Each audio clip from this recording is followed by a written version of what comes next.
How y'all doing? It's Judge Lynn and Zora and Decker. We haven't played ball yet today, so I don't know how disjointed this entire thing is going to be, but I wanted to answer a few questions that people asked me.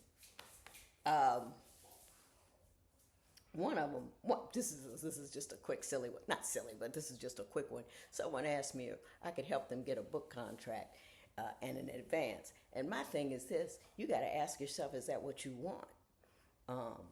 I've published with a publisher than I've self-published, and I made way more money self-publishing than I did with a publisher. Way more money. And in order to get an advance, you have to prove to a publisher that you have an audience enough to buy the book, and that's hard to do.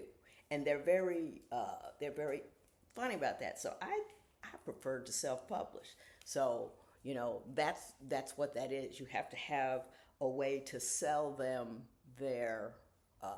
And then there's hybrid publishers too. It's not just that field has expanded. You can go with someone, you can pay for it to get done, and I had my husband. I hired an editor, a solo editor, a solo this, a solo that, to help me do it, and I did it solo. But but there you go. There's a whole lot. But then there's hybrid ones where you can purely do it yourself, or you can submit it and you can help get it published, and they have some marketing tools for you. So a traditional publisher might not be the best way to go. That's all I'm saying. But especially if you're looking for an advance, that's going to be hard to do unless you can prove that you have an audience. Like if you got 1 million, heck, I couldn't even prove it, because I lost my Facebook page, which is something else I need to talk about. I lost my Facebook page. And so anything you're getting from a Facebook page that says even if it's checkmarked, I got scammed. Like I got scammed. I mean, it took me an hour to hand that man all of my hard work for nothing. Yeah, I worked hard. I was the stupid tax. I had it, interest, penalties. It was horrible. But anyway, that's not mine. It's somebody else may ask. It's real Judge Lynn I on Instagram, really me, and it is really me. That's what when I saw that they were going to take down my Instagram page because I was doing the reposting thing. I thought I was improving it, making it better, and doing something new. And they had the repost button on there, and I tried to credit everybody, but I wasn't good enough at it, and so it's all going bye. So real Judge Lynn I is me. And that's official. And I know that's complicated. And on TikTok too. I think there's some fake Judge Lynn's on TikTok. And I don't offer tarot cards. I'm not selling nothing on there. I'm not doing nothing. So if you got contacted from Lynn Tola, that was somebody trying to sell you something, that wasn't me. It was somebody else altogether. I'm all hoppy and poppy today. I wonder why. I have a couple of questions that are really good ones. And I gotta say, embarrassingly enough, I started to write a new book today. I've already have 4 books that I'm in the middle of writing, but I stopped this one and I'm starting the other one because of our conversations here about isolation and loneliness. I think that, and also I have been reading articles and a couple of books about isolation and socialization and relationships, and I think it is like a very necessary thing for us to figure out how to be less lonely, because as a society, because as we begin to silo down and smaller and smaller and smaller, we become less.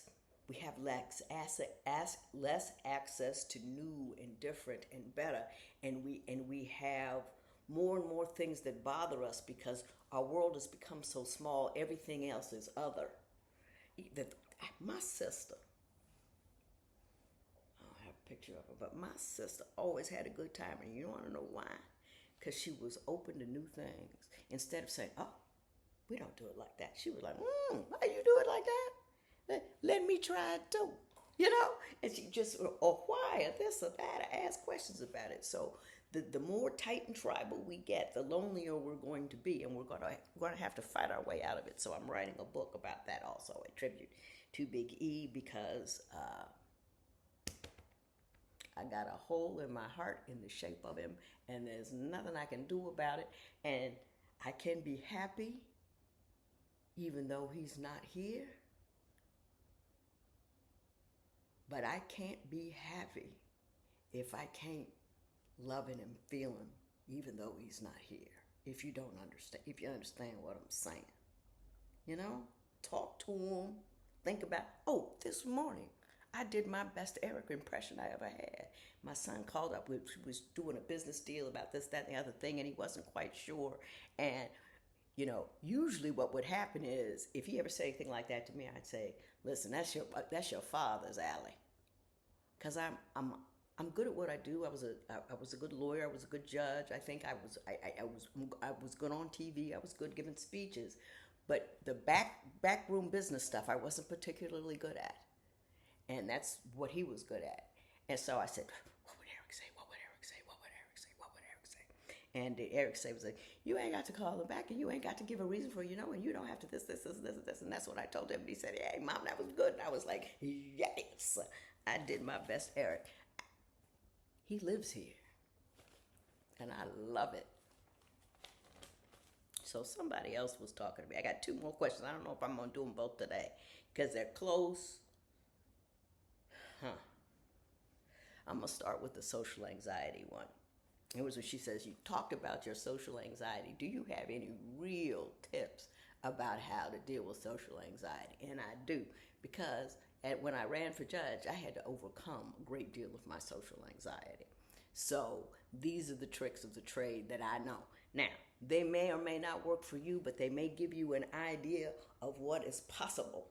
And then you can kind of take a little bit of that, take a little bit. And talking about taking stuff, the first thing I suggest is for you to start stealing.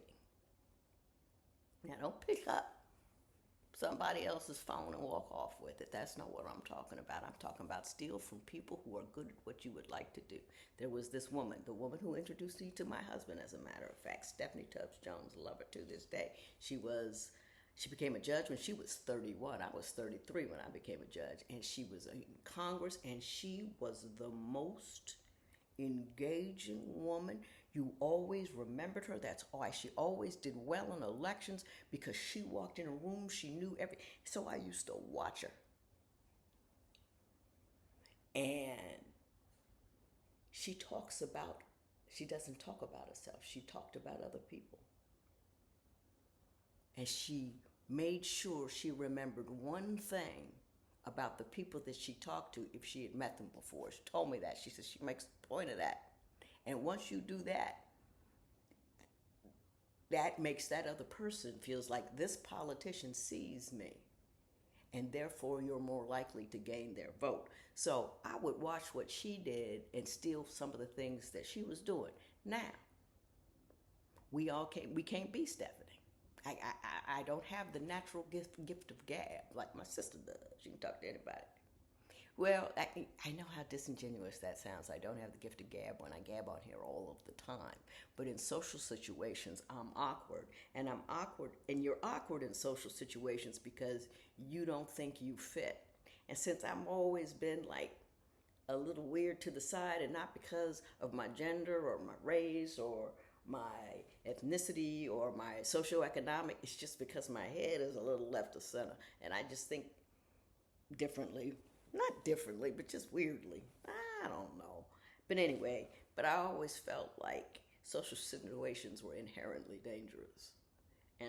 And so I'm conscious about when I do say stuff, sometimes people think it's a little off because my sense of humor is a little off. So I'm always nervous. So stealing from other people will help that. And the next thing you can do is ask people. But she was a judge and a lawyer. And I watched her in circles that I had to run in. You may run in different circles, and you have to steal different things. You have to steal someone who was doing well in the circumstance in which you're in. You know what I mean? and has what you want and is going where you want to go. You can see some socially gregarious people, but they may be up to no good, and so you don't want to follow that. But but you can just go for technique. So whatever technique, steal that. And then what I do is ask other people about themselves, and then I listen. And I really listen. I don't just because people often ask them about yourself just so you can ask them about you. They can ask you. Some people ask you about yourself simply so you will ask them about them. But I ask people questions and I really listen. I listen to every answer they give me. And focusing on them stops me from focusing on my fear of how they're perceiving me. You see what I'm saying? Or focus on my fear about what I should say next or what should I do. And I get into the story and I ask question after question after question. And after a while, I get relaxed because I'm genuinely interested in the story. And after a while, I'll well, hey, wait a minute. I used to, and that people like it when you talk about them. They really, really do. And if they never come back and say anything about you, they might tell you a little bit about them. Not necessarily everything, because they might be excited somebody wants to talk to them and never ever talked to them before. But I ask people, and then I genuinely get interested in it. And that calms the nerves about my perception down. That just calms me down and gives me something to do, and I don't have to worry about anything. And then and the more you ask, the more the people think they like you. You like them, and the more you can like them. I go out making an effort to like people. I look for things to like about people because it makes my life easier. If I used to run around not liking nobody. I had a list of people I didn't like longer than the Grand Canyon. And it was circuitous too. But that list wasn't hurting nobody but me. That list was dragging me down. That list was taking me off of the rails. So I had to stop that. And my mother used to say this all the time. It says there's usually something you can find about somebody that you can like, and you make a point of it. Or even if it's somebody that you don't like, but you got to deal with, maybe what you do is you search what they do in their character for something of value. It doesn't mean something that they like, but something they can do, the way they answer the phone or just whatever. Find something you like. It's easier to like people than it is. No, it's easy to dislike people. But we spend too much time doing that. If you're socially awkward, cut down as many fences as you can. Now, I know I'm socially awkward in part because I'm anxious. And anxious people, don't like social circumstances. And I know I don't like to drive. I worry about the traffic. I worry about, there's certain times I won't go out during the day. I won't go past certain places. And if I have to go on the freeway, good Lord, But I do what I do. I do what I do. But I figure it out. I figure out a way to get there off the airport. Without getting on the freeway. I do practice runs on a Sunday with no traffic. Because all of those things, driving, parking, finding out where the place is, knowing what to wear. I used to put a jacket, wear something casual, have a couple of jackets in the back in case I got it real wrong, because I have gotten it real wrong on a few occasions. I have that in the car just to ease my transition. I also have extra deodorant, because when I get real stressed out, the funk can drive right through whatever I got on. So I always have extra deodorant and breath mints. Got all this stuff in the car to help pull down some of those fences. And I also have my excuse ready. People used to laugh at me when I was a judge, and you had to run for election, right? And so my second time around, I didn't go door to door as much.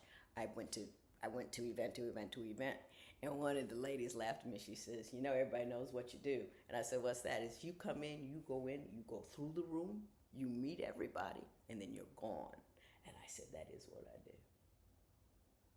But I was going through the room doing everything Stephanie taught me. And then I'd go home. I'd realize if I knew I was only going to stay 20 minutes, then I'd more likely to show up. And then I learned to show up a little later.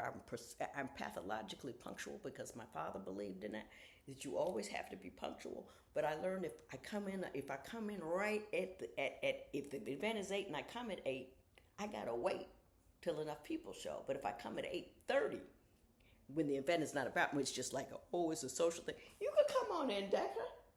I don't know what you were looking in here, peering in here like there was trouble. Ain't no trouble. I think I'm animated this morning. Might be worrying him. But what was I talking about? My excuse is always ready, but I can't remember what I was talking about. My bad. Maybe I'll pick that up as a straggler, another one. That's all it takes to destroy my concentration is one intrusion. But I was talking about bringing down as many fences and going to places and having my excuse ready to leave. Oh, coming in later. Like now, if it was an event that started at 8, like that. But if it was like a group from 8 to 9 or from 5 to 7, I'd come closer to 7. I used to come at 5, thinking I could get it out of the way. But there weren't enough people there at 5, so you come at 5:30 or 6 or right smack in the middle of it. Oh, I worked hard to keep my not so correct from messing up my life. And that's my exposure therapy in small doses. Go somewhere close by that you like, ain't got to stay long. Come on home. Sometimes I just go to the grocery store. I know everybody at the grocery store. The grocery store people are the nicest people. I go to different ones too. I know the people at Fry's and Bosch's and Safeway and Albertson. It's my little social circle. And when my husband died, I couldn't go to Albertsons for a month and a half because my favorite dude, Ben, was there. Because my mother and I used to go to the grocery store, and we would always bicker in the grocery store because my mother wanted to look at everything. And then if she bought one, she wanted to buy 3. She was raised, she was very, very poor, didn't have any money. Now she has a lot of money. No, but my father was very successful, so she was like, the grocery store, I can buy anything I want. And it thrilled her and made her joyful. And I'm impatient. And so I would go in there and say, Lynn, just be cool, just be cool, just be cool. And 20 minutes later, she and I in there bickering. And he used to laugh at us all the time. Judging her mother. And then I came in one day and he said, how's mom? And I said, she passed. And he said, oh, kiddo. And he hugged me. And he never called me judge again. He called me kiddo. And he's probably only a year or 2 older than me. But he called me kiddo, and I felt that so good. And then he found out that Eric was dead from somebody else at the grocery store. I had gone in a day, because I know what days he goes in. And I knew if I saw him, I'd just fall out. And so a month later, and I came in one day, he was bringing in carts. And he just left the carts and did this. And I just jumped in his arms. But anyway, I like the people at the grocery store. Reward yourself. Every time I go somewhere, I reward myself. And meet up in small groups. I had sent the wrong thing at the wrong time. I meant this to be purely positive. It is going in a different direction at this juncture. What happened to me the other day was 4 things happened that implicated my husband. 2 things in the mail and 2 things in Gmail, and it sucked me back. And I'm better. I got better yesterday, and I did the outside thing, and I thought I was cool. Okay, I'm fine now. Okay, I talked through it. But anyway, I've said enough. Process and procedure. Practice makes perfect. Don't look at the social anxiety as a big ball of crazy. Shake out its sheets and pick up little parts and get to ease and please and better, bit by bit, day by day. Failing isn't fatal, and being fabulous isn't free. We all gotta work at it. So come, let's get fabulous together.